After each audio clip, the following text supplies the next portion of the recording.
Dame un segundo. Que nos va a hablar sobre los requerimientos del pabellón de cirugía refractiva. Profesora, cuando quiera, comenzamos. Hola, buenos días. Sí, es que estaba bajando la cortina porque me di cuenta que había mucha luz. Hola, buenos días a todos. Gracias por estar nuevamente hoy un domingo muy tempranito por la mañana en este curso. Hoy día les voy a hablar sobre dos temas. Vamos a compartir la pantalla.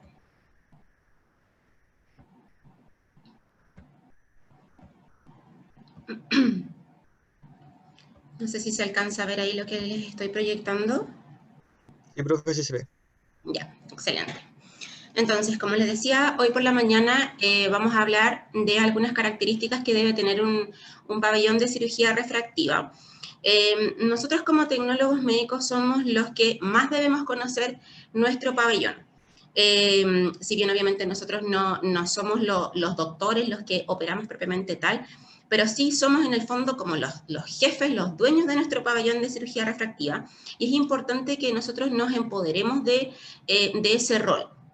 Ya, nosotros somos los que debemos saber cuándo el pabellón cumple con las características necesarias para poder hacer una cirugía exitosa, cuándo a lo mejor por las condiciones del pabellón una cirugía debe ser suspendida, por ejemplo, cómo se debe administrar ese pabellón, cómo se debe limpiar ese pabellón, etcétera, etcétera. ¿Ya? Por lo tanto, hoy día vamos a hacer un pequeño repaso sobre esas características necesarias que debe tener este espacio y posteriormente voy a hablarles un poquito sobre las complicaciones intraoperatorias y postoperatorias de la cirugía refractiva. Bueno, esta es una imagen, no se ve muy bien, pero esta es una imagen de un pabellón de cirugía refractiva. Como ustedes pueden ver, es un espacio que debe ser amplio, debe ser luminoso, debe ser muy limpio, debe estar libre de partículas, ¿cierto?, de polvo. No pueden haber muchos muebles en su interior en el cual nosotros podamos almacenar cosas. Debe estar solamente lo justo y necesario, y debe también ser un espacio en el cual se pueda permitir la movilidad sin que corra peligro, ¿cierto?, el personal que trabaja dentro del pabellón, ¿ya? Este es un video en el cual se observa cómo son las características de un pabellón. Ahí vemos nuestro láser, ¿cierto?, que corresponde a un EX500. Como ustedes pueden ver, esto está el piso, las murallas, siempre de un color claro en el cual nosotros podamos visibilizar cualquier mancha que pudiese haber en él, y el mobiliario solamente necesario para almacenar los insumos que tienen directamente relación con la cirugía, ¿ya? Los pisos y las murallas deben ser lavables, ¿ya? Por el hecho de que pueda haber cualquier mancha. Lo ideal es que no lo haya, pero en el caso de que pudiese haber, deben ser de un material que sea lavable, ¿ya? La idea es que también este pabellón cuente con un sistema de aire acondicionado y de ventilación que contenga filtros HEPA. Estos filtros HEPA son filtros de alta eficiencia que nos permiten tener un ambiente libre de partículas en todo momento. Ya no pueden haber partículas de polvo ni pelucitas, porque esas partículas pueden penetrar el láser y pueden dañar las ópticas del láser, ¿ya? Y las ópticas obviamente son aquellas en el fondo como espejos que tiene dentro de nuestro láser, que nos permite ir dirigiendo el rayo de láser, ¿cierto?, para que posteriormente salga del cabezal. Por lo tanto, cuando estas ópticas están sucias, pueden hacer que en el fondo la emisión del láser pierda efectividad y en el fondo se altere, y por lo tanto tengamos una cirugía que no sea eficiente, que no sea correcta. ¿Ya? Por lo tanto, todo este ambiente debe estar libre de estas partículas, y estos filtros son los que logran ese objetivo. La puerta del pabellón debe ser amplia y debe ser abatible o automática. La idea es que cuando el doctor entra con sus manos ya lavadas, ¿cierto?, no tenga que estar tocando la puerta para poder abrirla. Por lo tanto, tiene que ser una puerta que sea de fácil acceso, tanto para el personal que trabaja en el pabellón como para el paciente también, y que tenga la posibilidad de también trasladar una camilla o una silla de ruedas en su tamaño, ya que sea una puerta que sea de fácil acceso. Y como les mencionaba anteriormente, debe estar libre de cualquier tipo de muebles de almacenamiento de cosas que no sean necesarias dentro del pabellón. Ya, la idea es que no tengamos muebles donde guardemos papeles, ni por ejemplo CDs de cirugías grabadas, ni cosas que en realidad ya no ocupemos. La idea es que esté el mobiliario, como se aprecia acá, justo para guardar los insumos que corresponden a la cirugía y nada más. Como les decía, la idea es que se cuente con un sistema de aire acondicionado y de estos filtros HEPA para permitir que sea un ambiente limpio y que por sobre todo además se mantenga una temperatura constante. Todos los láser tienen una temperatura a la cual funcionan de manera óptima y por lo general esta temperatura fluctúa entre los 18 y los 25 grados. Y la gracia es que este sistema logre mantener esa temperatura constante a lo largo de todo nuestro día quirúrgico, ¿ya? La idea no es que, por ejemplo, en la mañana comencemos con 18, después al mediodía tengamos 25 y después tengamos que bajarla de nuevo a 18, no. Porque sabemos que las condiciones ambientales dentro de nuestro pabellón, si varían, pueden afectar también la calidad de la ablación y hacer que a lo mejor alguna de nuestras cirugías no salga como corresponda y nuestro paciente pueda quedar sobrecorregido o subcorregido. Por lo tanto, la idea es que nosotros tengamos un sistema de aire acondicionado que nos permita mantener las condiciones estables durante todo el día en nuestro pabellón. Y no solo la temperatura es importante, sino que también la humedad. Esta también debe mantenerse constante durante nuestro día quirúrgico y para eso podemos contar con dos elementos dentro de nuestro pabellón. Podemos tener un humidificador para que en caso que la humedad se encuentre baja, por ejemplo, durante el día, nosotros podamos encender este artefacto y así subir la humedad al requerimiento que nosotros necesitemos. Y por otro lado, podemos también tener un deshumidificador, en el cual cuando la humedad esté excesivamente alta por alguna situación en particular, podamos ocupar este elemento para bajar la humedad. La idea, como les decía, es que mantengamos nuestra humedad constante porque cuando tenemos ambientes que están excesivamente húmedos, nuestra córnea se puede sobrehidratar, la córnea del paciente en este caso, se puede sobrehidratar y eso va a hacer que el paciente quede subcorregido, porque en el fondo nuestro láser va a estar actuando sobre el agua que tiene la córnea. Por otro lado, si la humedad está excesivamente baja, nuestra córnea se va a deshidratar y eso va a hacer que nuestro paciente quede sobrecorregido, ¿ya? Por lo tanto, la idea es que esta no tenga un máximo de entre 50 a 55% durante todo nuestro día. Para mantener estos dos elementos constantes y sepamos en qué rango nos estamos moviendo, la idea es que tengamos algún elemento que nos permita visualizar en todo momento cuál es la temperatura y la humedad que tenemos dentro de nuestro pabellón. Yo, en lo general, no sé cómo lo harán otras colegas, pero yo, por ejemplo, cuando realizo una cirugía y escribo en el láser, por ejemplo, las condiciones en las que se realizó la cirugía, siempre noto la temperatura y la humedad a la cual se realizó el procedimiento quirúrgico. Cosa que si ocurriese cualquier cosa durante la cirugía, o por ejemplo, si posterior a la cirugía nos damos cuenta que el paciente no quedó bien corregido, sepamos si el procedimiento se realizó a la temperatura y a la humedad correspondiente, cosa de ya sea culpar esos factores o descartar esos factores de la posible mal corrección que haya tenido nuestro paciente. ¿Ya? Eso es como un consejo que puede serles útil cuando ustedes hagan cirugía refractiva. Importante que si bien nosotros no somos las personas que limpiamos el pabellón, pero sí que orientemos a la persona que lo va a hacer. Cuando esta persona limpia el pabellón, lo ideal es que se ocupen productos libres de olor, ¿ya? Nada de ocupar ni POET ni ninguna de estas cosas con olores deliciosos porque no le hacen bien a nuestro láser, ¿ya? Por lo mismo, nosotros también como trabajadores del pabellón, ya sea nosotros como tecnólogos, la enfermera, la arsenalera o el doctor incluso el paciente, no pueden entrar al pabellón usando perfumes muy intensos. ¿Ya? Esa es una de las indicaciones que se le da a los pacientes preoperatorios, no colocarse ningún tipo de perfume o crema con olor intensa.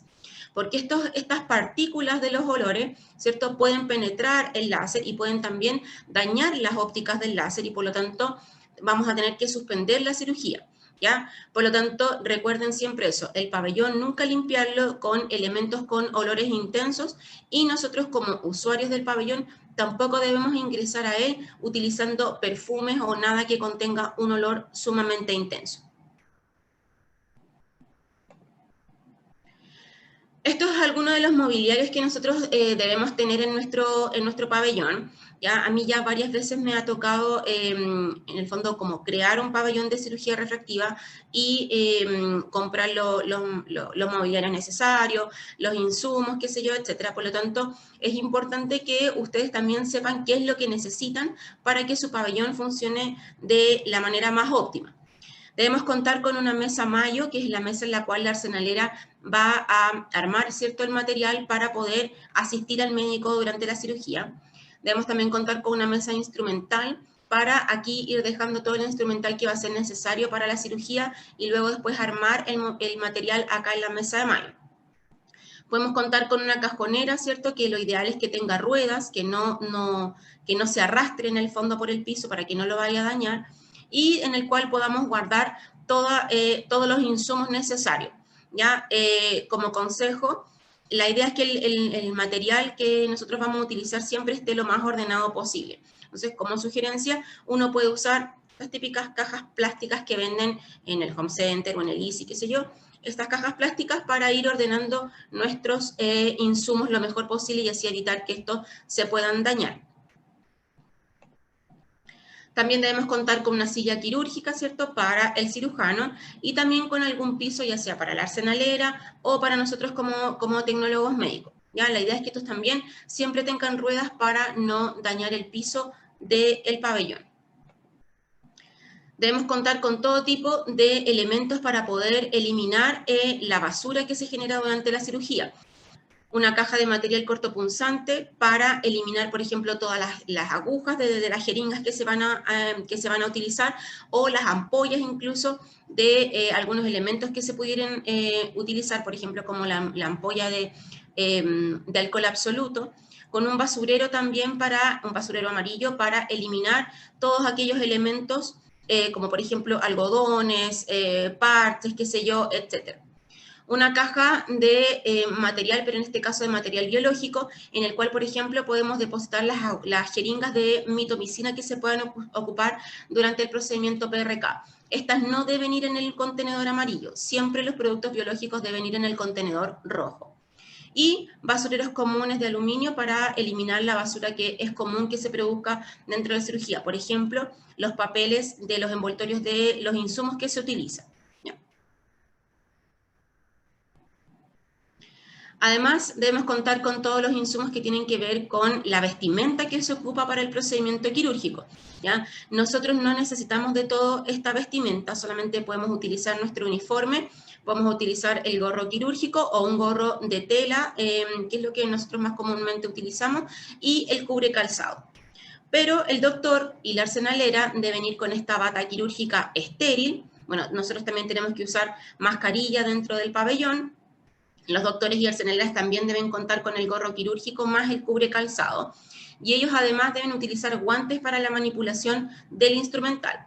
Estos guantes lo ideal es que sean sin talco, ¿ya? Pero en el caso de que no tengan sin talco, igual se pueden usarlos con talco, ¿ya? Porque se ha visto que en realidad no provocan una contaminación tan significativa durante la cirugía el polvillo del talco, ¿ya? Pero si pueden elegir, obviamente lo ideal es utilizar los sin talco.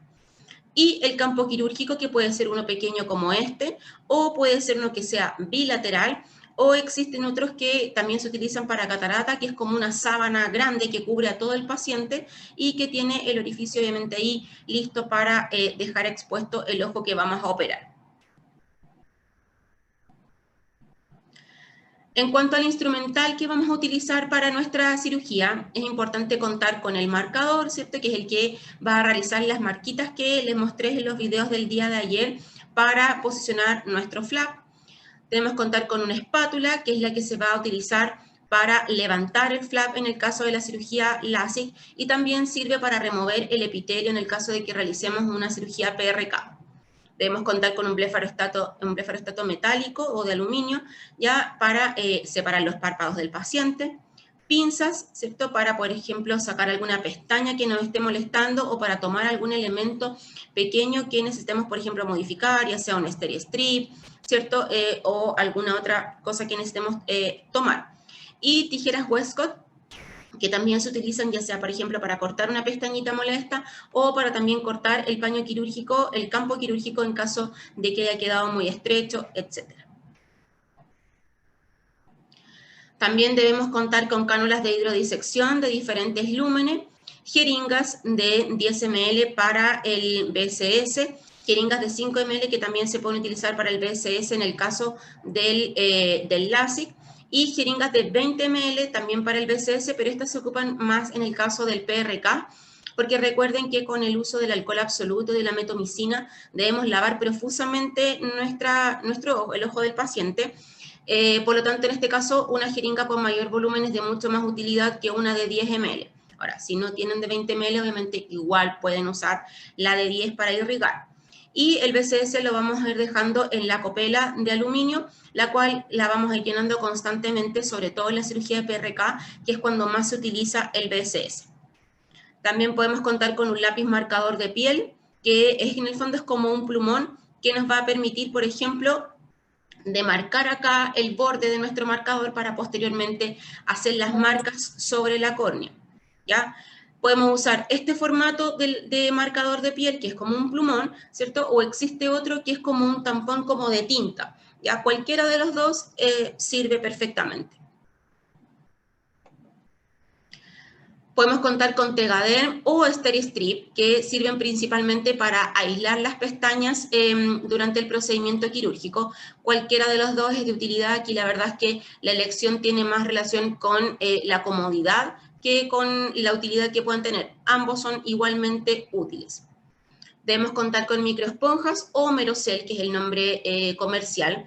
Estas se utilizan tanto en la cirugía de LASIK como PRK y se pueden utilizar para secar, ¿cierto?, el exceso de BSS que pueda quedar o para remover el epitelio, e incluso también se pueden utilizar, que muchas arsenaleras lo hacen, que cortan la puntita de la microesponja y esas puntitas las humedecen con la mitomicina para posteriormente colocarla sobre la córnea en el caso del PRK. Existen de dos colores, existe esta azul más intensa y existe una celeste. Generalmente la celeste se ocupa para limpiar fondo de saco, por ejemplo, y estas azules se ocupan para tomar directo contacto con la córnea del paciente en caso de que sea necesario. Debemos contar con solución salina balanceada y esta debe ser fría en el caso de que realicemos PRK y puede estar a temperatura ambiente en el caso de que sea cirugía LASIK. Esta no es una ampolla de alcohol absoluto, pero esta es la misma forma que tiene la ampolla del alcohol absoluto que se utiliza en la cirugía de PRK. Y debemos contar también con nuestra mitomicina al 0,02%. Esta actualmente viene ya lista, viene fraccionada en una jeringa, pero hay otros proveedores que no la venden fraccionada, que la venden así en estas ampollas, y la arsenalera es la que debe sacar un poquito con la jeringa para posteriormente humedecer estas esponjas que yo le mencionaba para luego utilizarlas sobre la córnea del paciente.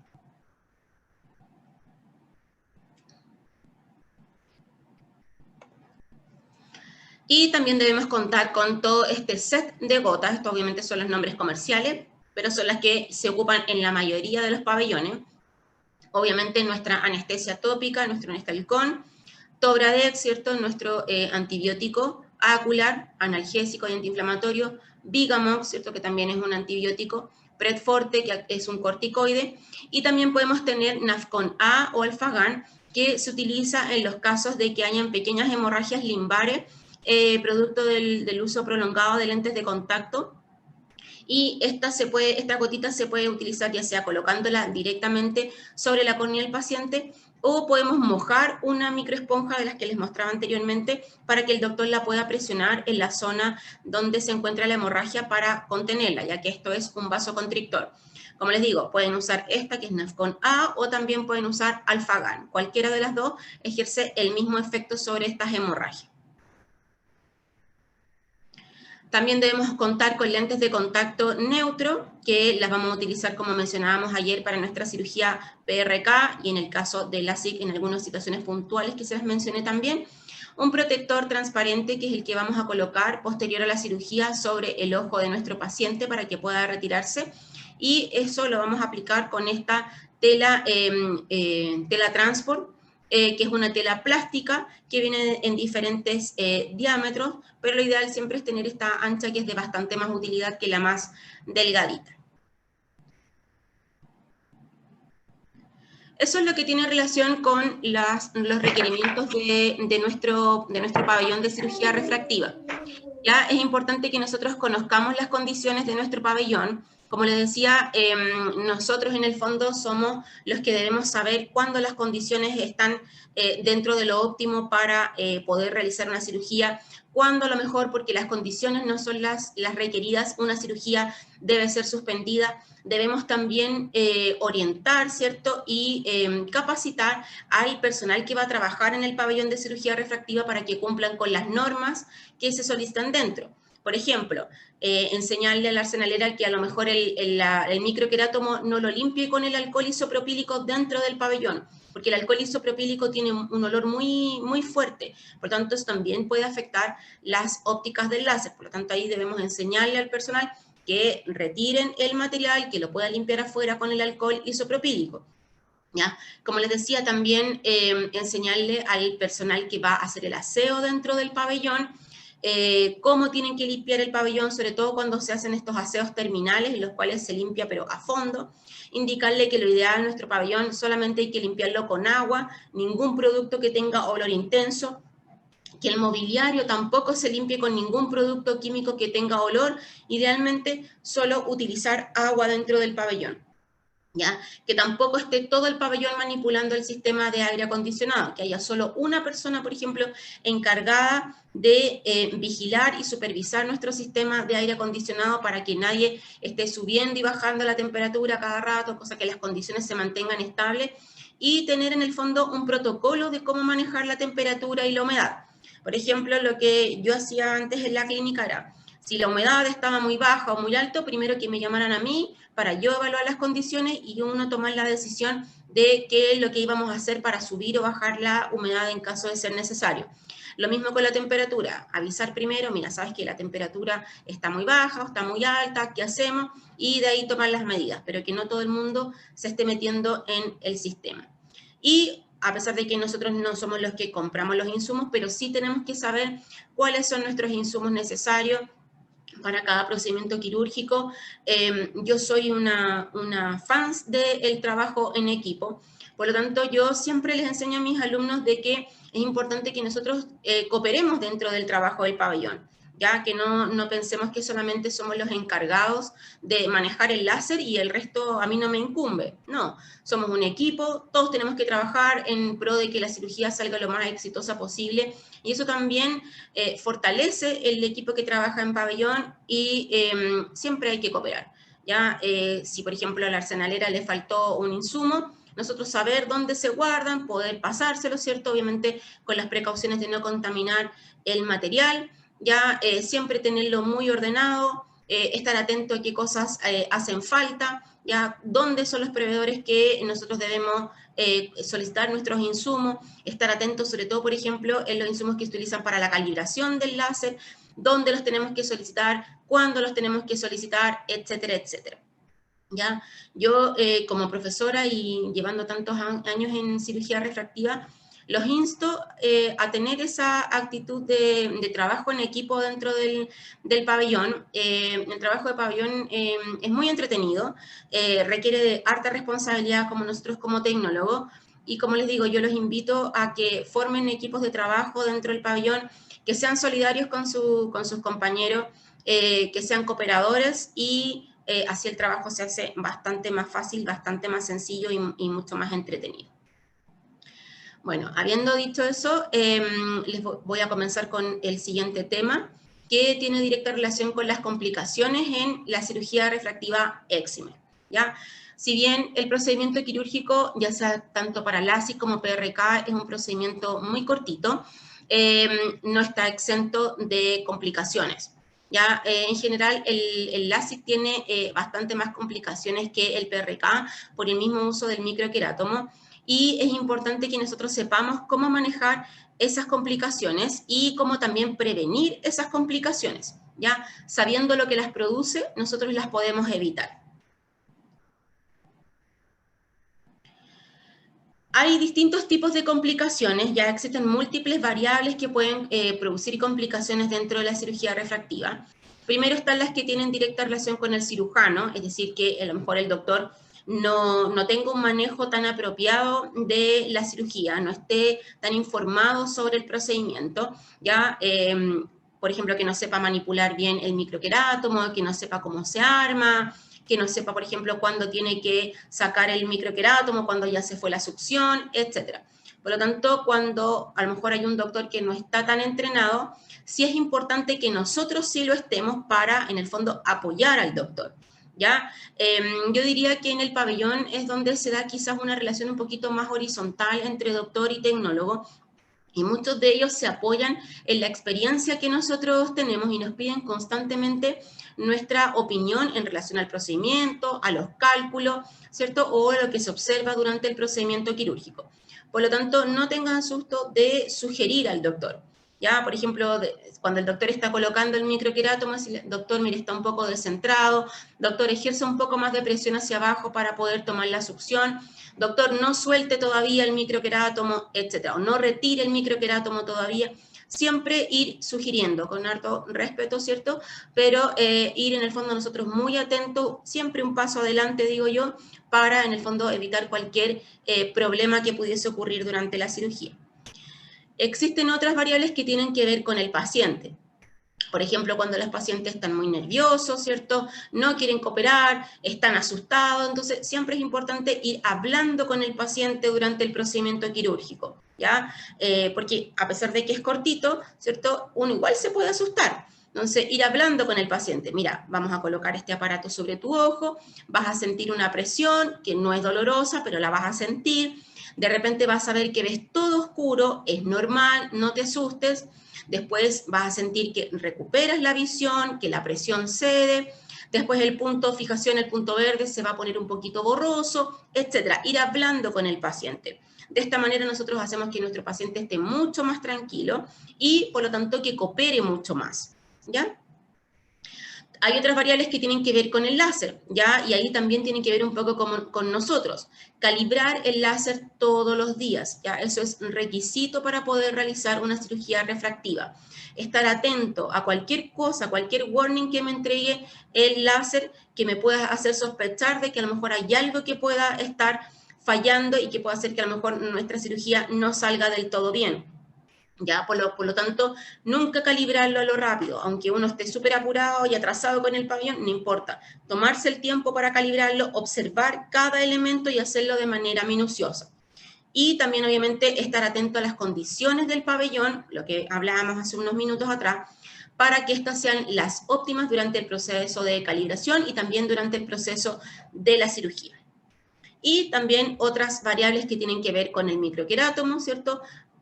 Utilizar el anillo, la placa correcta, estar atento a cuándo hay que hacerle mantención a nuestro microquerátomo, que sea bien armado, que sea bien manipulado, ¿cierto? Que el personal que lo va a limpiar, por ejemplo, que lo va a manipular, esté lo suficientemente entrenado como para hacerlo de manera correcta y así evitar que nuestro querátomo se estropee y por lo tanto tengamos una mala cirugía, ¿ya?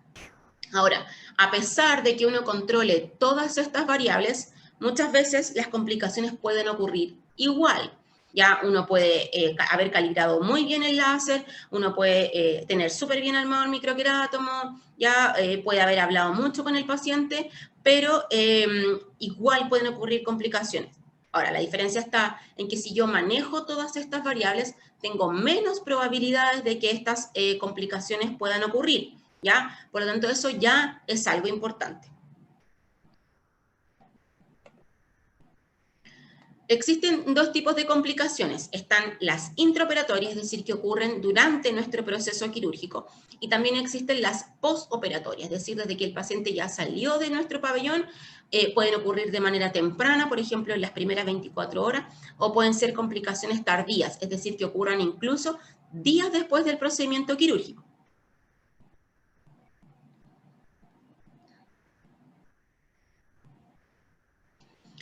Dentro de las complicaciones intraoperatorias están las hemorragias subconjuntivales, como las que se observan acá, en la cual se rompen estos vasitos de la conjuntiva y producen estas hemorragias. ¿Ya? Generalmente esto ocurre cuando se coloca el anillo de succión.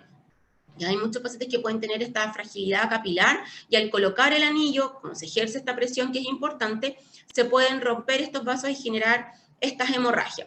¿Ya? O algunas veces cuando, por ejemplo, cuesta tomar la succión y uno coloca el anillo, toma la succión, no hay que repetir, la volvemos a soltar, volvemos a tomar la succión, y esta manipulación también provoca que se puedan romper estos vasos y provocar estas hemorragias, que si bien se ven muy feas, son inofensivas para el paciente, ya no producen ningún tipo de complicación ni alteración en la visión del paciente después del procedimiento quirúrgico. Sí es importante decirle al paciente, mira, ¿sabes qué? Como apretaste mucho el ojito, como costó poner el anillo, ¿cierto? Te va a quedar como sangre en el ojito, te va a quedar como un moretón, pero eso se ve solo, no hay ninguna complicación, no requiere de ningún cuidado, se ve fea, pero va a pasar. Y con eso uno calma un poco al paciente, porque si el paciente sale de la cirugía, después llega a su casa, se mira al espejo y se ve esto, va a pensar que algo malo ocurrió. ¿Ya? Por lo tanto, si uno habla con el paciente y lo calma, el paciente va a estar más tranquilo y no se va a estar preocupando de más. Tenemos también la quemosis, que es la inflamación del tejido conjuntival, y esta puede estar provocada tanto por la manipulación con el anillo de succión, como también por la instilación de las gotitas de anestesia antes del procedimiento quirúrgico. ¿Ya? La idea es no abusar tanto del anestalcón, colocar solamente la cantidad de gotitas necesarias. ¿Ya? Cuando se produce esta quemosis puede molestar un poquito al poner el anillo y puede entorpecer también el avance del microquerátomo, ¿ya? Por lo tanto hay que tener harto cuidado qué tan inflamada quedó esta conjuntiva y si es que me va a interrumpir a mí mi procedimiento quirúrgico, ¿ya? Pero en general no provocan mayores complicaciones. Obviamente también es importante comentarle al paciente que se va a ver esto como un poquito levantado, como un poco inflamado, pero que tampoco requiere de mucho más cuidado. También tenemos la neovascularización limbal, que es la que yo les mencionaba anteriormente con el uso de los vasoconstrictores, que generalmente ocurren en los pacientes usuarios de lentes de contacto, pacientes que han utilizado durante mucho tiempo el lente de contacto, ¿cierto? Sabemos que la colocación del lente disminuye, ¿cierto?, la oxigenación de la córnea y esto hace que se generen estos vasitos sanguíneos que son muy pequeñitos y que cuando el microquerátomo pasa, ¿cierto?, haciendo el corte, se rompen estos vasos y pueden producir estas hemorragias acá en el limbo. ¿Ya? Si bien no son una complicación severa, sí pueden ser un poquito molestas durante el procedimiento quirúrgico porque el doctor va a levantar el flap y va a tener que controlar esta hemorragia primero para luego iniciar el proceso de ablación, ya porque si caen algunos spots en esta zona donde hay sangre, van a quedar zonas que no van a poder ser tratadas con el láser, ¿ya? Entonces, en estos casos, lo que se hace es lo que yo les mencionaba anteriormente, ¿cierto? Se puede colocar directamente una gotita de Nafcon A, o podemos humedecer las microesponjas con una gotita de Nafcon A y luego el doctor la coloca sobre la córnea y presiona un poquito para controlar esta hemorragia. Una vez que ya está controlada, ¿cierto?, se procede a la cirugía. Ahora, lo ideal es controlarlas lo más rápido posible para así evitar que nuestra córnea se deshidrate. ¿Ya? Si bien recuerden que uno tiene que secar luego de que levanta el flap, tampoco la idea es que quede excesivamente deshidratado. ¿Ya? Por tanto, la idea es controlarlo rápidamente. Muchas veces, como estas hemorragias están como muy en el borde del limbo, el doctor puede dejar puesta la microesponja y comenzar con el proceso de ablación, obviamente teniendo el cuidado de que el láser no vaya a ablacionar sobre la microesponja, ¿ya? Pero cuando el doctor está bien entrenado y es meticuloso, ¿cierto?, puede mantener la microesponja ahí sin que haya peligro de que pueda el láser ablacionar sobre ella.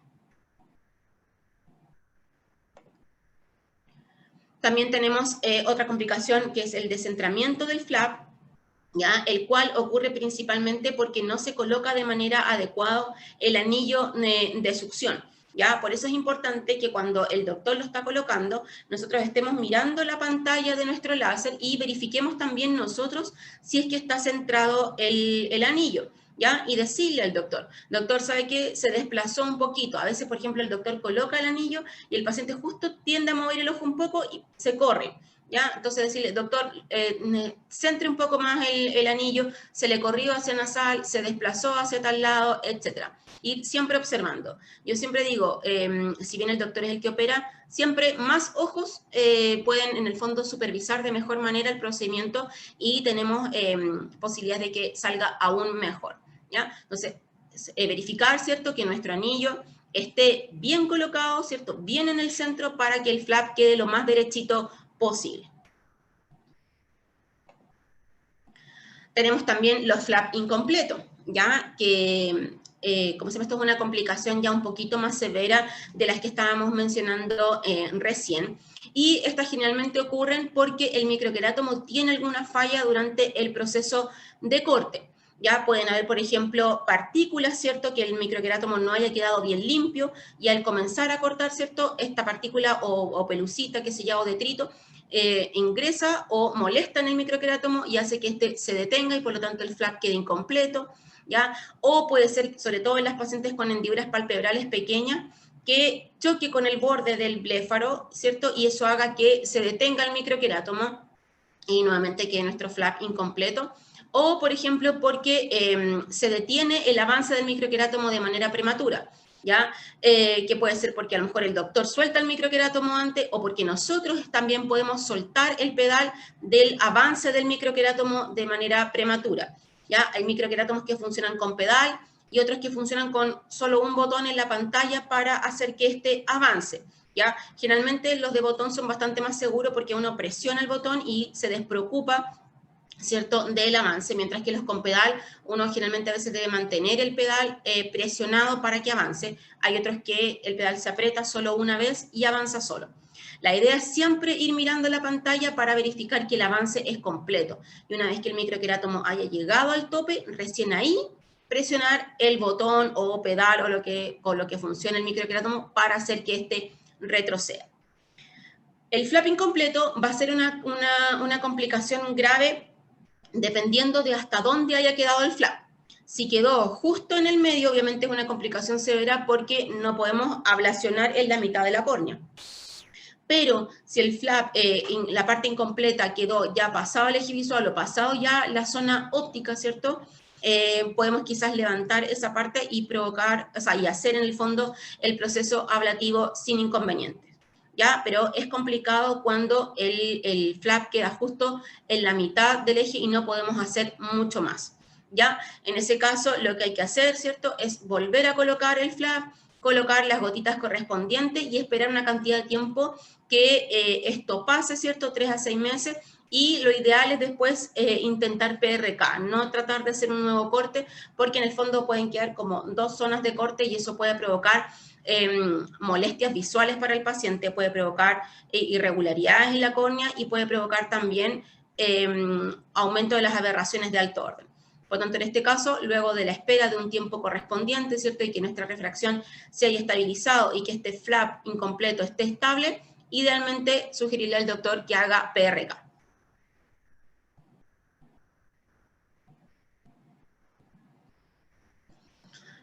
Tenemos también el free cap o colgajo libre, que esta es una complicación que, si bien es importante, puede tener solución, ¿ya? Esto pasa en el fondo cuando el querátomo pasa por completo y no deja bisagra, ¿cierto? Se rompe el flap entero y que generalmente ocurre en pacientes con blancos pequeños, ¿cierto? Con diámetros corneales pequeños o con córneas muy planas. Ya, generalmente, bueno, las de 40 42 puede ser, pero generalmente las de menos de 40 es cuando más riesgo de free cap tenemos. Ya, acá lo ideal es, o sea, lo más importante es que cuando uno se da cuenta de que se cortó por completo el flap, tratar de rescatarlo. Generalmente siempre queda como atascado en la placa o en el cabezal del microquerátomo. Entonces, lo ideal es sacarlo con mucho cuidado. Obviamente procurar de que quede lo más indemne posible, ¿cierto? Asegurarse que las marcas estén.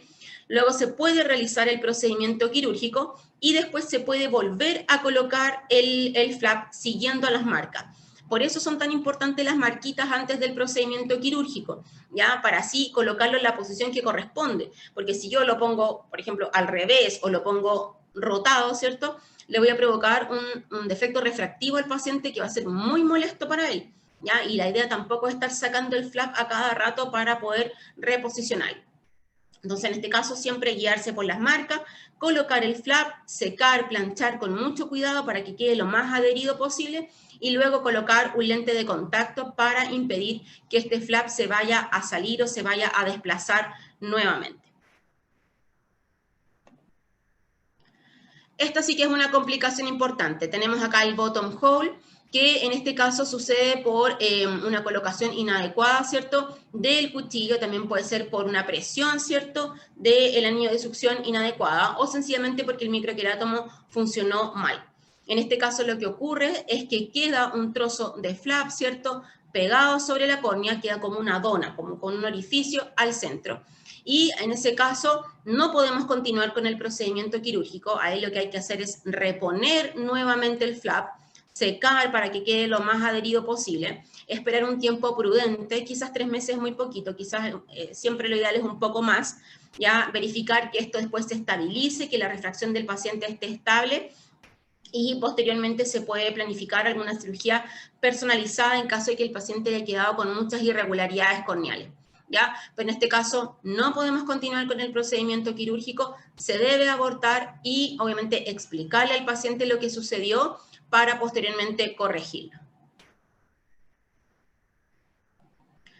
Esta es por lejos la complicación más severa. Yo en 17 años he visto solamente una perforación corneal, que fue por una mala manipulación de un microquerátomo Nidec, el cual al momento de hacer el corte penetró, ¿cierto?, toda la córnea hasta llegar a la cámara anterior y fue necesario realizar suturas en la córnea de ese paciente para impedir la salida, ¿cierto?, del humor acuoso. ¿Ya? Es muy raro que ocurra, pero hay casos reportados.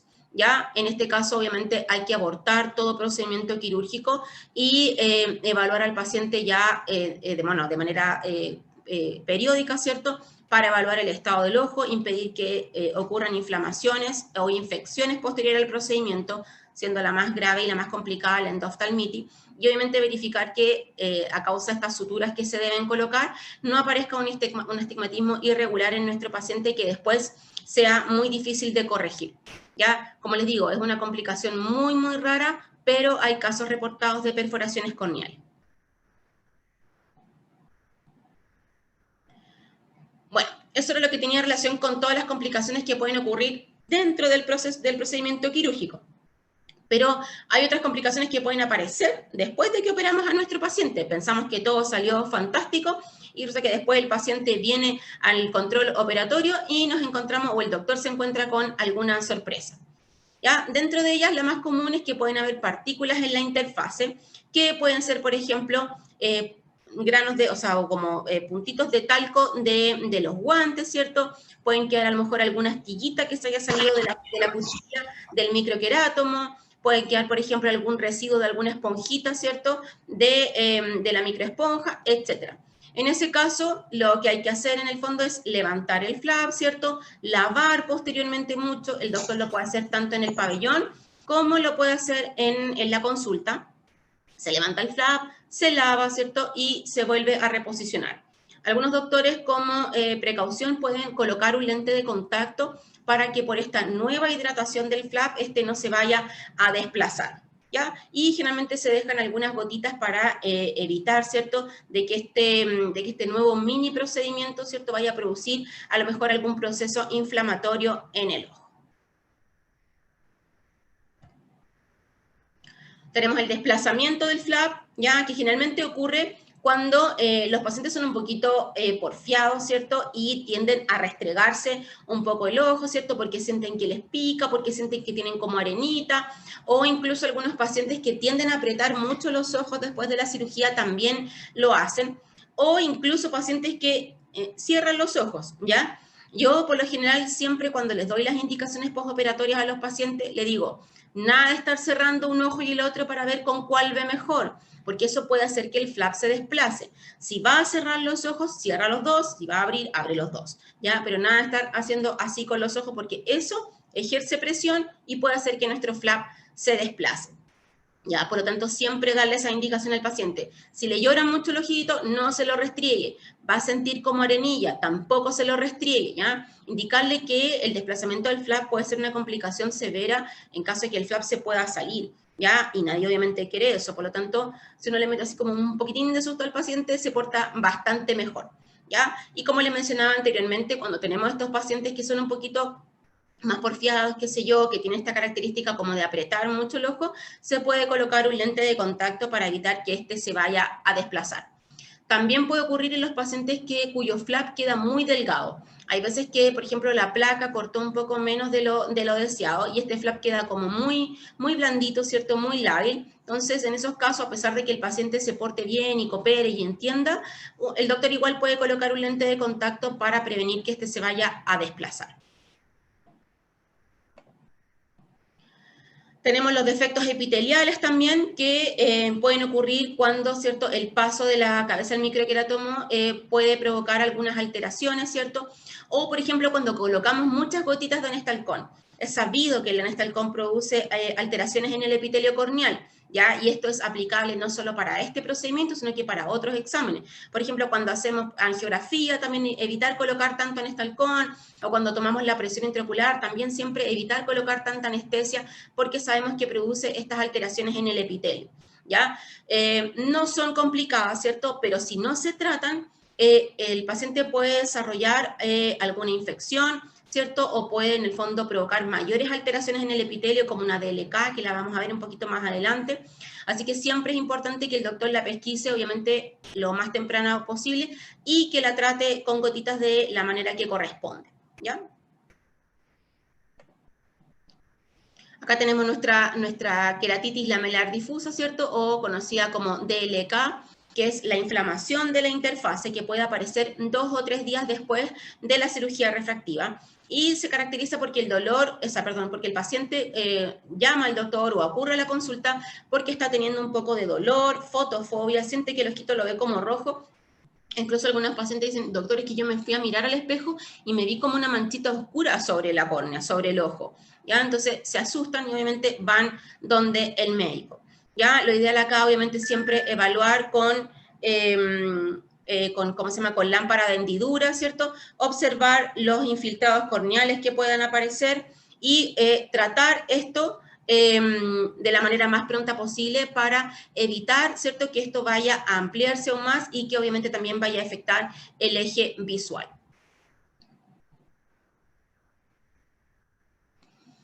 Entre las causas de esta queratitis lamelar difusa tenemos nuevamente el talco de los guantes, ¿cierto? Pacientes que tienen secreciones profusas desde las glándulas de meibomio, por eso lo que conversábamos ayer, siempre es importante también evaluar otros aspectos del ojo, no solo la córnea, para prevenir que esto ocurra. Por lo tanto, pacientes que tienen antes del procedimiento quirúrgico excesivas secreciones de las glándulas, es importante controlar ese aspecto primero para prevenir que esto vaya a ocurrir después de la cirugía.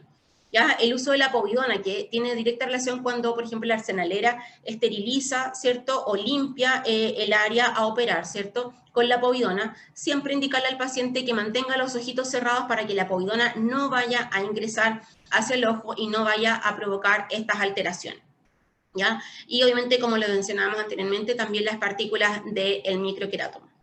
Siempre es importante pesquisarla lo antes posible porque la DLK después se puede en el fondo escalar a algo bastante más complicado de tratar y que pueda producir que en el fondo el paciente vaya a tener muchísimos problemas visuales después de la cirugía, ¿ya? Y generalmente el tratamiento es acetato de prednisolona o Predforte como su nombre comercial, lo antes posible para así hacer que esta queratitis vaya disminuyendo.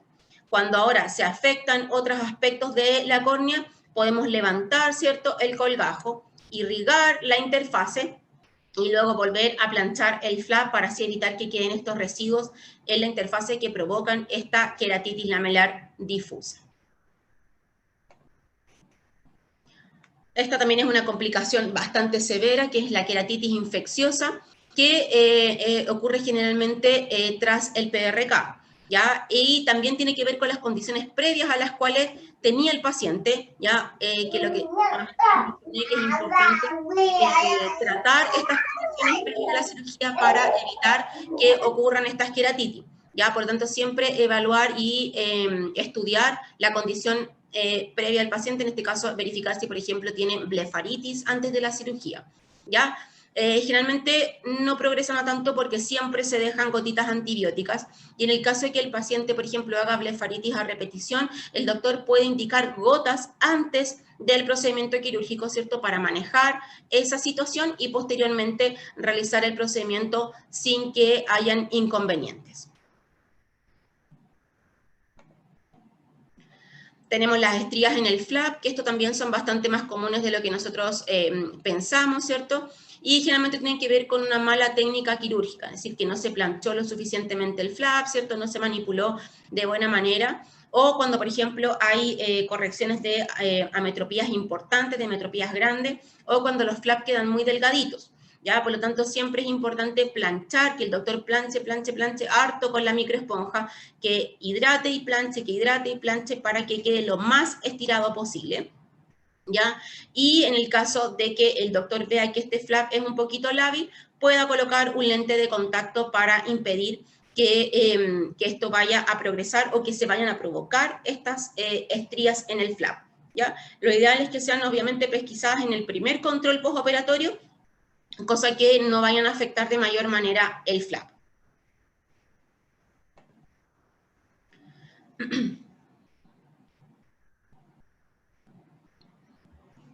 Luego tenemos las complicaciones que también ocurren después del procedimiento quirúrgico, pero que ocurren de manera más tardía, que pueden aparecer semanas o incluso meses después del procedimiento quirúrgico.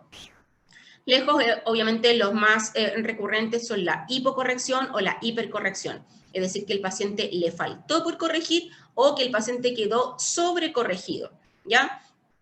Este obviamente es el motivo de mayor queja de los pacientes, porque en el fondo quedan viendo súper bien, pasó todo ok en la cirugía, estuvieron viendo perfecto y de repente empiezan a ver borroso nuevamente y es porque el defecto refractivo ya sea volvió o les quedó este defecto refractivo residual.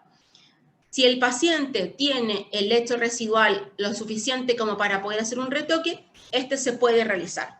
El problema es cuando ocurren estas situaciones y el paciente no tiene el lecho residual para poder someterse al retoque, ¿ya? Por eso siempre es importante asegurarse con el lecho residual, siempre tener presente el escenario de que pudiese requerir un retoque. Ahora, eso no se puede asegurar en el 100% de los pacientes porque obviamente hay algunos que ya tienen una córnea delgadita desde el inicio del procedimiento quirúrgico y nos quedamos siempre con el lecho residual un poquito justo, ¿ya? Pero siempre hay que estar pensando en que pudiese existir el escenario de tener que corregir nuevamente al paciente. Por lo tanto, siempre consideren un poquito eso al momento de que ustedes hagan el cálculo del lecho residual que le va a quedar al paciente. La regresión también es un problema, ¿cierto?, de mucha queja de los pacientes, que es cuando el defecto refractivo vuelve, ¿ya? Es decir, pueden estar meses, ¿ya?, o incluso un año, por ejemplo, viendo perfecto, y de repente, paulatinamente, empiezan a ver un poquito más mal, y después el doctor evalúa al paciente y se da cuenta que el defecto refractivo volvió.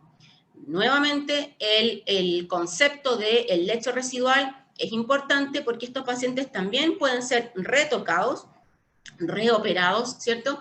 Pero dependemos nuevamente de la magnitud de esta regresión y del lecho residual que vamos a tener para poder retratar a nuestro paciente, ¿ya?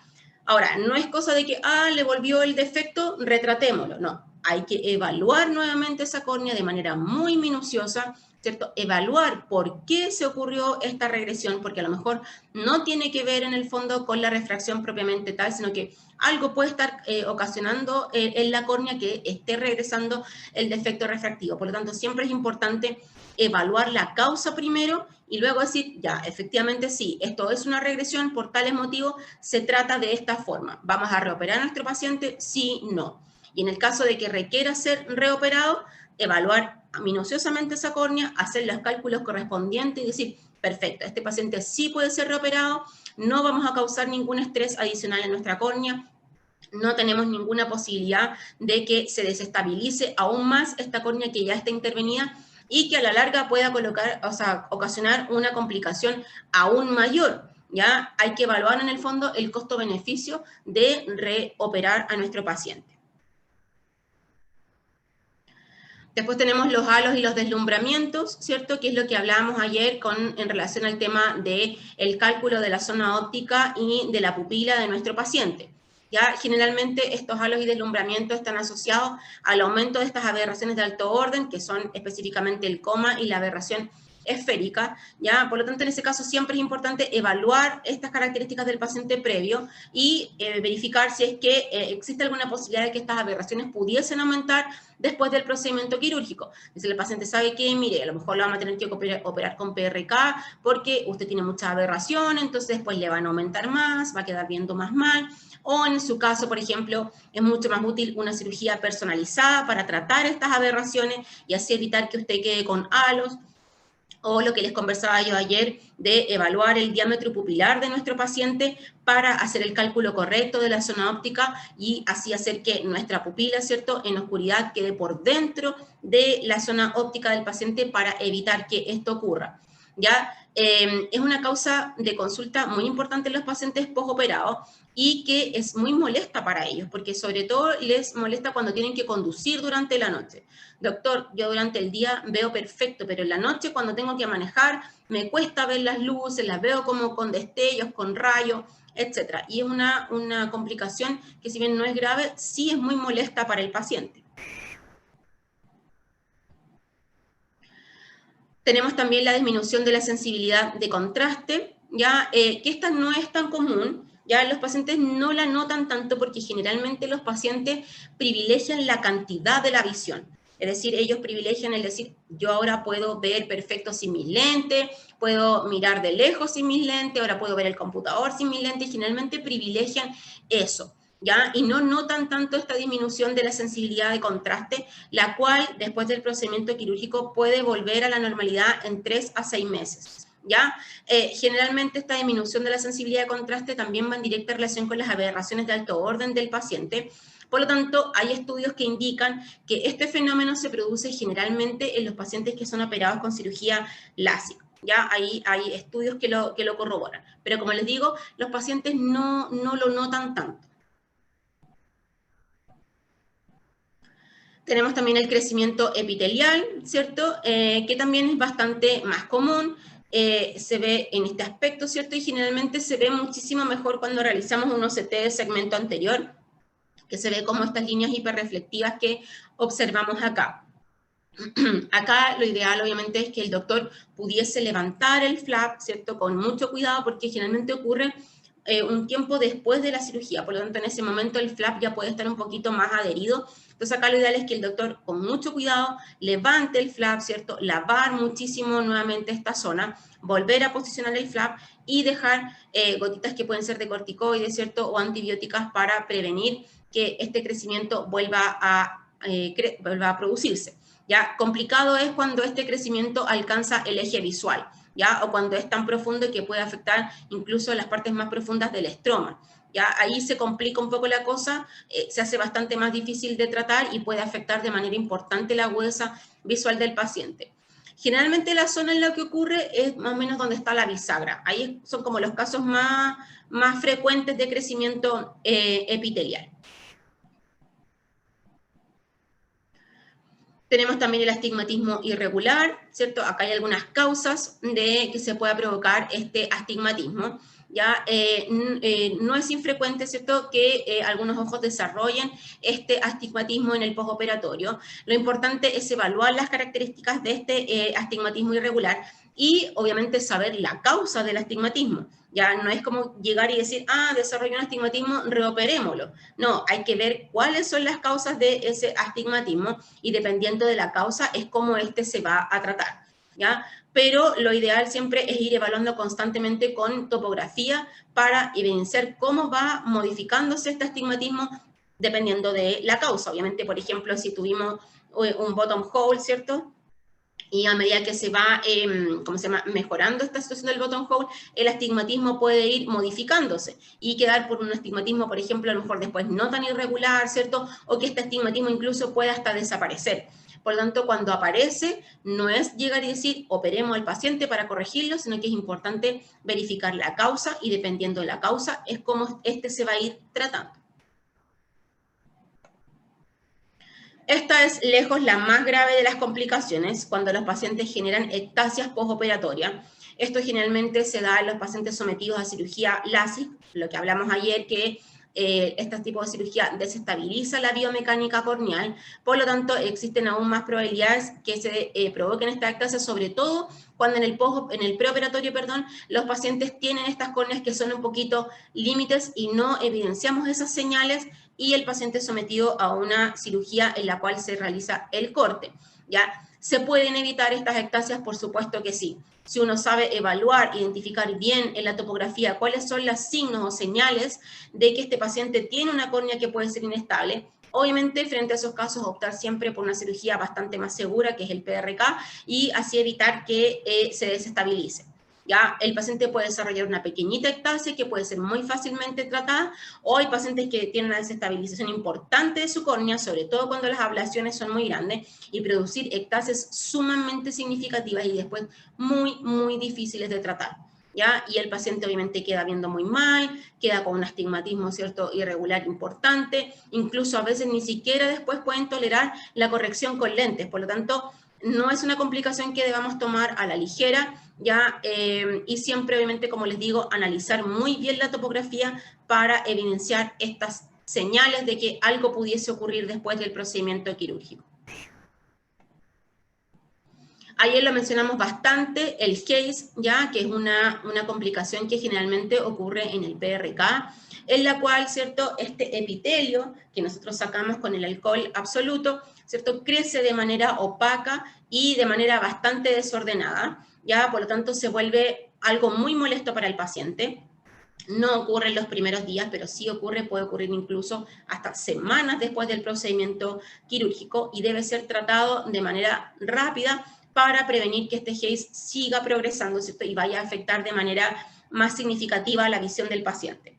Por eso siempre es importante utilizar la mitomicina después de la PRK, ¿ya? No hay estudios que digan que mucha mitomicina hace mal, ¿ya? Tampoco hay una receta para decir a tanta ablación, tanta mitomicina, ¿ya? No existe. Esto depende del gusto de cada doctor. Hay doctores que, independiente de la ablación, siempre, por ejemplo, colocan 20 segundos de mitomicina. Hay otros que, por ejemplo, dicen, no, esta ablación fue chiquitita, voy a colocarle 10 segundos de mito. Esta ablación fue muy grande, le voy a colocar 40 segundos de mitomicina. No hay una receta. Cada doctor tiene su gusto, su experiencia, ¿cierto? Y lo aplica según ella. ¿Ya?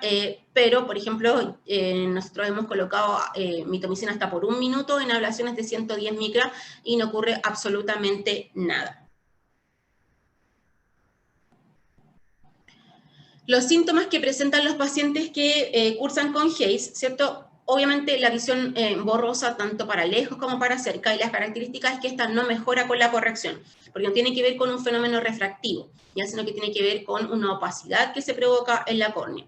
¿Ya? Y muchos pacientes también pueden tener deslumbramientos producto de este Haze. Entonces, ahí está lo que yo les explicaba, el tema de la mitomicina C, siempre colocarla el tiempo que sea necesario dependiendo de la ablación. Síndrome de ojo seco, obviamente siempre asociado a cirugía refractiva LASIK. Ya muchos pacientes experimentan estas molestias, pero en realidad ellos prefieren no tener que usar sus lentes y tener que echarse gotitas de lágrimas artificiales, pero obviamente ven el beneficio de no tener que usar su corrección. ¿Ya? Por lo tanto, siempre es importante en pacientes que tengan ojo seco evitar exacerbar esta condición. Así que si sabemos antes de la cirugía de que tiene esta condición severa, ofrecerle otra técnica quirúrgica o incluso tratar el ojo seco meses antes de la cirugía y decirle al paciente, mire, vamos a tratar esta condición primero de esta forma, vamos a esperar cierta cantidad de meses, vamos a evaluar nuevamente y luego vamos a realizar el procedimiento quirúrgico.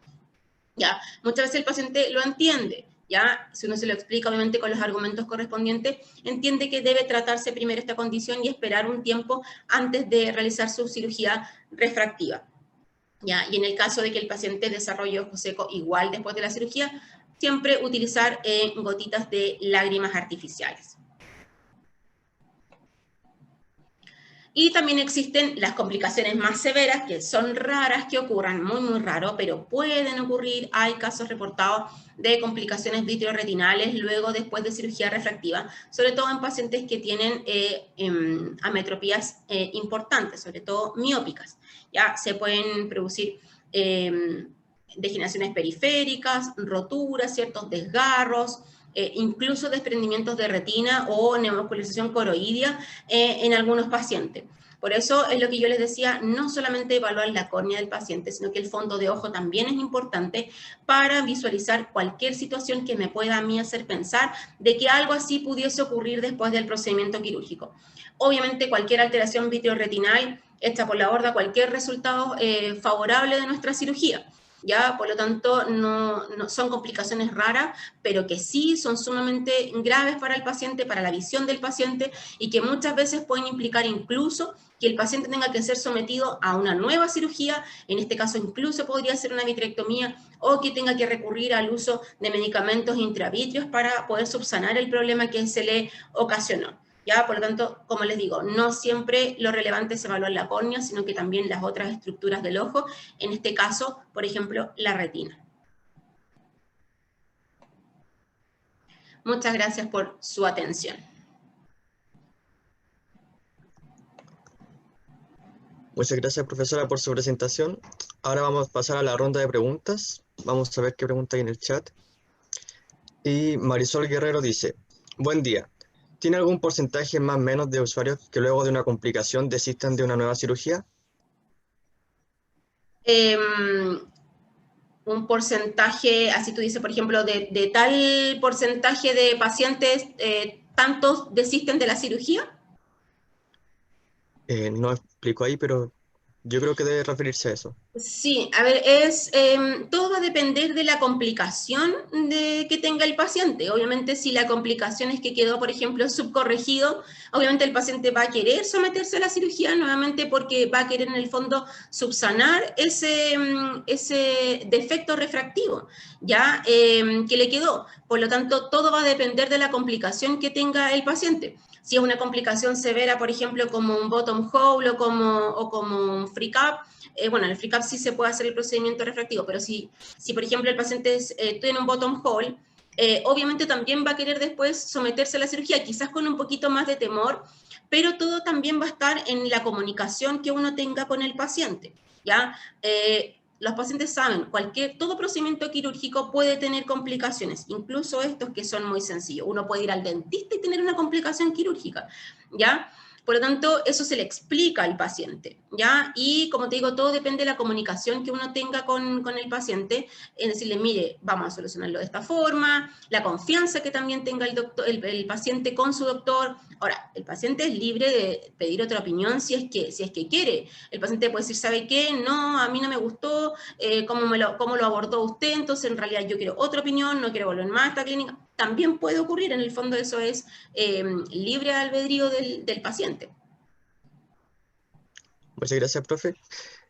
Ahora, Allen Bellis pregunta, según la norma del CEREMI, ¿qué tipo de sala de procedimientos corresponde a un pabellón Excimer? ¿Invasivo o no invasivo? Y si post cirugía se usa lubricante sin preservantes. Según el CEREMI, ¿cierto? Para el tema de la yo a mí no me manejo en el tema de lo que tiene que ver con acreditación. En ese caso, es una cirugía mayor ambulatoria, por lo tanto, sí tiene que tener algunas características como de pabellón invasivo, ¿ya? Por lo tanto, debe estar acreditado el pabellón y cumplir con todas las normas que el CEREMI indica, ¿ya? Sí, como digo, sí, estoy casi segura que cumple con las normativas de una cirugía mayor ambulatoria, ¿ya? Por lo tanto, se considera como invasivo. Y si post cirugía se usa el lubricante sin preservante, eso es relativo, depende, la verdad, es que del gusto del médico, ¿ya? Depende también de la experiencia que tenga el doctor en términos de los beneficios que pueda tener una gotita sin preservante, así que en realidad no hay nada concreto ni estipulado que tienen que ser sí o sí sin preservante, eso es relativo. Muchas gracias, profesora. Ahora vamos a seguir con Valentina Morales. Dice, muy buena presentación. ¿Por qué puede suceder que la succión no sea favorable en el primer intento? Bueno, hay múltiples causas, Valentina. Una puede ser por la mala colocación del anillo. Ya generalmente cuando el doctor coloca el anillo siempre tiene que ejercer como una presión hacia abajo, como empujar un poquito el queratomo hacia abajo. Y cuando de repente ese empuje, esa fuerza hacia abajo no es la suficiente, puede que cueste tomar un poco la succión. A veces también cuesta que tome cuando los pacientes tienen la conjuntiva quizás un poquito inflamada. O a veces también cuando toma contacto con el bléfaro, ¿cierto? En hendiduras chiquititas, también cuesta que tome la succión. Córneas muy planas también puede costar, o por ejemplo cuando uno no elige bien el anillo según las características que tiene el paciente. Si yo elijo un anillo muy grande o muy pequeño según las características de la córnea, también puedo tener problemas para poder tomar la succión. Entonces lo importante es siempre evaluar las características de la córnea primero para elegir muy bien el anillo y después segundo tener una muy buena manipulación del microqueratoma. No hay que tenerle susto al microqueratoma.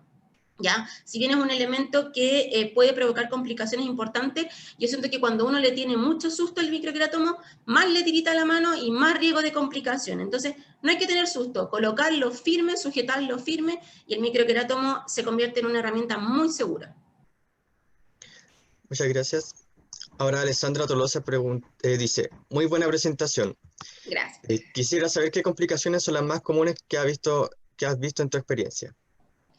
Las complicaciones más comunes que he visto, quizás, aunque uno no quisiera, las ectasias y los crecimientos epiteliales. La verdad es que no me ha tocado ver tanto free cap ni bottom holes, o sea, los he visto, me han tocado en cirugías en las que yo he realizado, pero quizás el crecimiento epitelial es una de las más comunes, o el desplazamiento del flap, por el tema de los pacientes que son un poquito cooperadores, que se restriegan o que aprietan mucho los ojos, quizás esos son los más comunes. Pero como te digo, como no son complicaciones tan difíciles de tratar, se den ya después, en el fondo, con la reposición del flap, educando al paciente o colocando gotitas en el caso de los crecimientos epiteliales.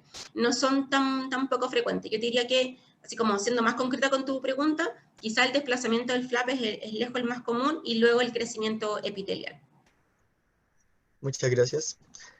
Ahora Isidora Ibáñez pregunta, ¿por qué el BCS se aplicaba a diferentes temperaturas dependiendo del tipo de cirugía?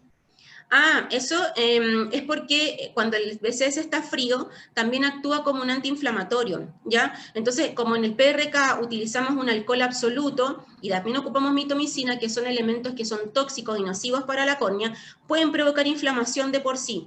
Por lo tanto, cuando el BCS está frío, hace que esta inflamación disminuya. En cambio, en el LASIK no tenemos ningún fenómeno inflamatorio para la córnea, es solamente el corte, por lo tanto ahí el BCS puede estar a temperatura ambiente sin inconveniente. Pero en el PRK lo ideal es siempre tener un BCS frío, así que generalmente en los pabellones hay refrigeradores en los cuales se guardan algunas botellitas de BCS para los casos en los cuales se tenga que realizar PRK. Ok. Paulina Muñoz pregunta, ¿sería necesario tener un carro de paro o solamente para cumplir normas de pabellón CMA? El carro de paro siempre tiene que estar en un pabellón, siempre, siempre, siempre, siempre, es lo ideal. O sea, yo he visto pabellones sin carro de paro, ¿ya? Pero en toda clínica tiene que haber un carro de paro, sobre todo en las clínicas que quieren optar por la acreditación, el carro de paro debe estar sí o sí. O sea, no solamente porque le puede ocurrir algo a algún paciente, sino que también al personal que trabaja en el pabellón le puede ocurrir algo. O sea, nadie está libre de que de repente tenga un paro o una reacción alérgica a algo, o un paciente incluso puede tener una reacción anafiláctica a algo, por ejemplo, pacientes que no tienen ni idea que son alérgicos al yodo y puede tener un shock anafiláctico por la povidona yodada. Entonces, siempre en un pabellón tiene que haber un carro de paro. Muchas gracias, profesora. Ahora seguimos con Constanza, que dice, ¿cuánto tiempo se indica el uso de lente de contacto? ¿Cuánto demora el flap en adherirse completamente? En el caso de que uno tenga que ocupar lente de contacto en el LASIK, porque hay riesgo de que se desplace el flap, eso depende de cada paciente, pero generalmente se deja más o menos como una semana. ¿Ya? Eso es como el promedio. Hay pacientes que requieren un poquito más, otros un poquito menos, pero más o menos en promedio es como una semana, un poquito más. ¿Ya? En los pacientes con PRK, el lente de contacto se deja hasta que haya revitalización total. Por lo tanto, eso puede durar varias semanas incluso. ¿Ya? Hay pacientes que tienen revitalizaciones muy lentas. ¿Ya? Y obviamente eso hace que el proceso de recuperación también se haga más lento y más tedioso para el paciente. No hay una cantidad de días exacto, ¿ya? Sobre todo en el PRK, porque como te digo, todo depende de la revitalización del paciente, pero más o menos puede ser 2 semanas, quizás un poquito más. Muchas gracias, profe. Ahora seguimos con Patricio Puga, que dice, excelente exposición. En pacientes que lleven uso de lentes de contacto por largo tiempo, ¿sería más prudente sugerir PRK antes que LASIK para evitar hemorragia? Sí, se puede. Se podría a lo mejor prevenir esa situación indicándole PRK al paciente. Ahora, no es una ley que en todos los pacientes usuarios de lentes de contacto de larga data se provoquen estas hemorragias. ¿Ya? No es que sea, no sé, 10 de cada 10 pacientes usuarios de lentes de contacto tienen hemorragia limbar. No es así. Es bastante difícil de saber. Hay pacientes que ocupan un lente de contacto por periodos muy pequeñitos y aún así desarrollan estas neovascularizaciones. Entonces es imposible saber cuándo va a ocurrir y cuándo no. ¿Ya? Obviamente los pacientes que utilizan más tiempo tienen más posibilidades, pero no es una relación directa. ¿Ya? Ahora, las hemorragias limbares no son una complicación tan relevante, por lo tanto, si es que ocurren, no son de difícil manejo, no es algo que uno diga, chuta, necesito evitar a toda costa esta complicación para que la cirugía salga bien. No, la verdad es que son inocuas. Ok. Ahora Fabián Rojas pregunta, si existe riesgo postoperatorio de glaucoma neovascular en pacientes que presentaron neovascularización limbar. No, no, porque son mecanismos totalmente distintos y es una neovascularización que es bastante menos agresiva como la que ocurre en un glaucoma neovascular. Así que es muy raro que un paciente usuario de lentes de contacto llegue a desarrollar glaucoma por ese tipo de neovascularización. Seguimos con Allen Bellis, que dice, altos miopes es recomendable solo PRK y evitar el uso de anillo de succión, complicaciones postoperatorias como desgarros retinales o desprendimiento de retina. Todo va a depender de qué tan alto miope sea el paciente, porque recuerda que si el paciente tiene una metropía muy alta, como por ejemplo, no sé, un -12, no lo vamos a someter a cirugía Excimer, obviamente va a someterse a un implante de lente secundario. Por tanto, todo va a depender de qué tan alta sea la miopía del paciente y si esa alta miopía viene o no asociada a un adelgazamiento, ¿cierto?, patológico de la retina. Pero obviamente si ese es el caso en el cual sí, por ejemplo, el paciente puede tener, no sé, un -8 y además se observa este adelgazamiento retinal al fondo de ojos, claro, en ese caso sería mucho más prudente hacer un PRK en ese paciente para evitar alguna complicación retinal posterior. Muchas gracias, profe. Ahora, Nicolás Salazar pregunta, en el caso PRK, ¿la complicación más común es el Haze? Sí, definitivamente, es el Haze. Sí, porque en el fondo el Haze se provoca es como parte del proceso de revitalización que ocurre en el PRK. Entonces, este ocurre cuando hay un mal manejo de esa revitalización.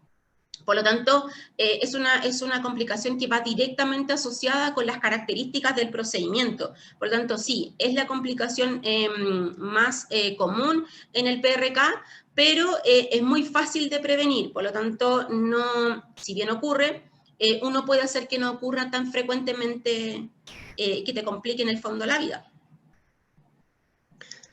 Ok. Ahora Dayan Rojas, en relación a la pregunta, dice, en el caso del Haze, ¿el tratamiento inicial siempre es con gotas o se puede optar a entrar a pabellón?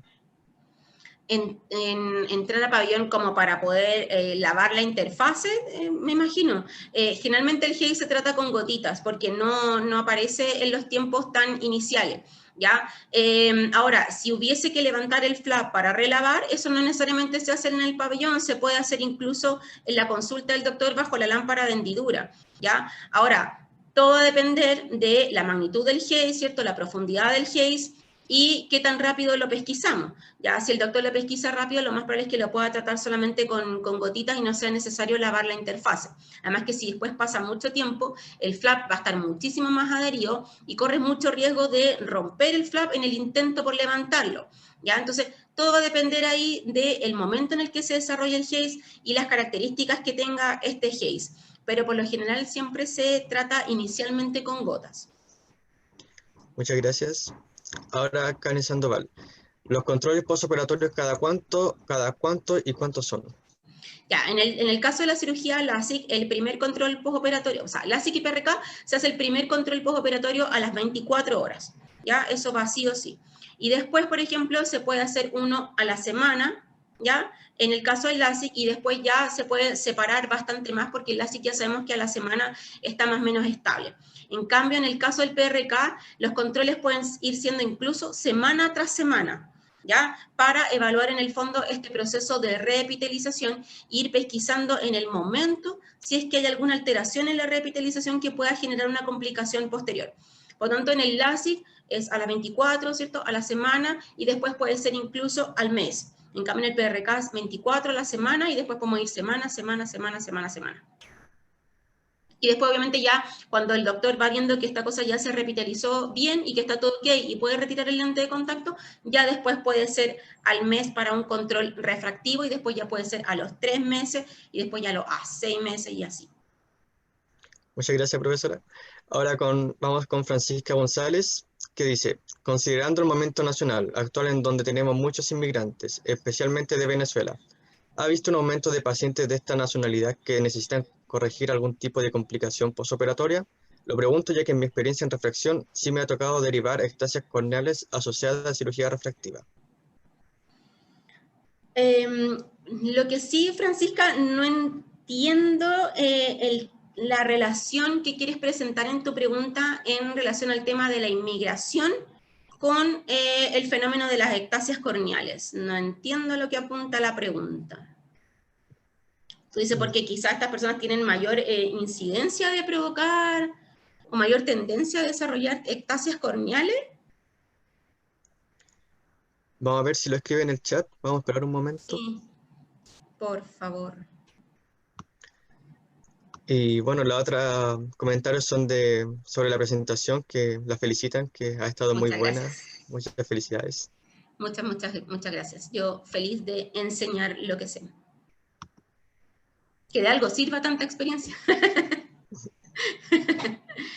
A ver, no sé si Francisca estará ahí o a lo mejor estará escribiendo, pero a ver, lo que te decía Francisca, no sé a dónde apunta la relación entre el tema de la inmigración y las complicaciones postoperatorias. Ahora, todo paciente puede tener complicaciones operatorias independiente de la nacionalidad que tenga, independiente también de su condición inmigrante o nacional, o sea, da lo mismo. ¿Ya? Ahora, el tema de las ectasias, más que quizás con la nacionalidad del paciente, tiene que ver con evaluar bien al paciente.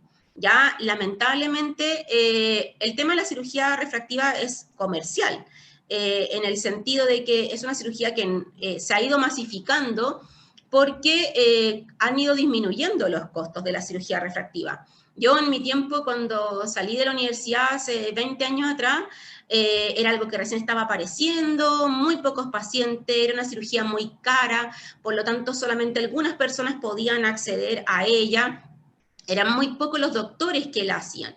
Entonces, esto después se empezó a masificar, ¿cierto? Y por tanto, muchas más personas pudieron acceder a esta cirugía y obviamente se abarataron los costos, ingresó el tema de FONASA, ¿cierto? Que cubre mucho. Muchos doctores empezaron a ver que en el fondo era un nicho súper bueno de lucas, de ganar lucas. Entonces, empezaron a hacer cirugía refractiva y lamentablemente hay mucha gente que hace cirugía refractiva que no sabe mucho de ella. ¿Ya? Que en el fondo es como, ay, si es apretar el pedal nomás y démosle. Sí, en el fondo es súper fácil y una forma muy rápida de ganar muchas lucas. Entonces, hay mucha gente muy poco entrenada que hace cirugía refractiva. Y eso hace que el estudio preoperatorio del paciente también sea deficiente. Y eso obviamente te lleva a que haya un mayor aumento de complicaciones en el postoperatorio, y dentro de eso, las ectasias, pero es porque no se estudia muy bien al paciente. A ver, dice, el tema de la lactancia fue como un ejemplo. Me refiero a pacientes colombianos que tienen cirugías de hace muchos años porque allá comenzó todo.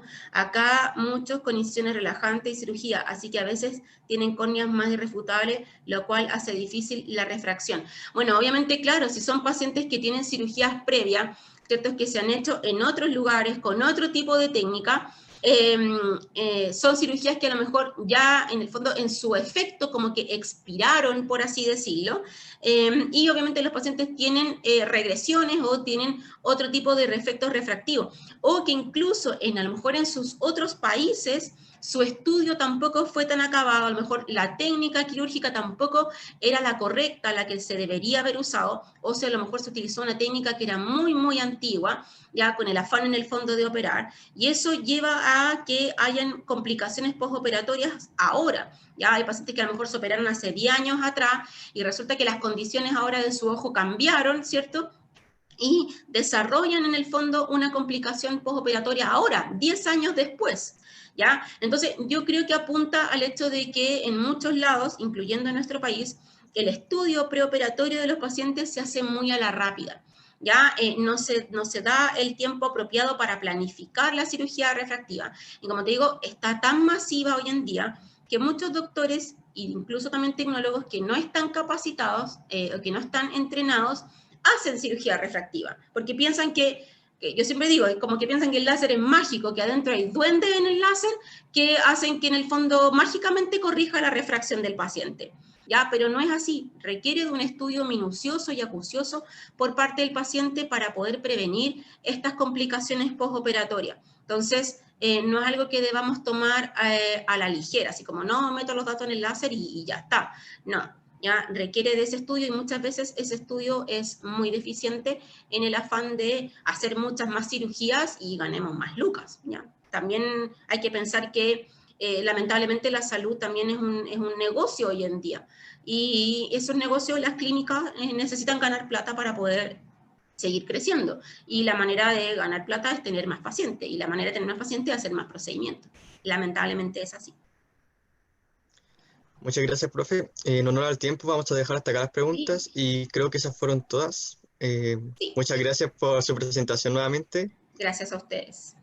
y vamos a pasar al break y volvemos a las 10:45.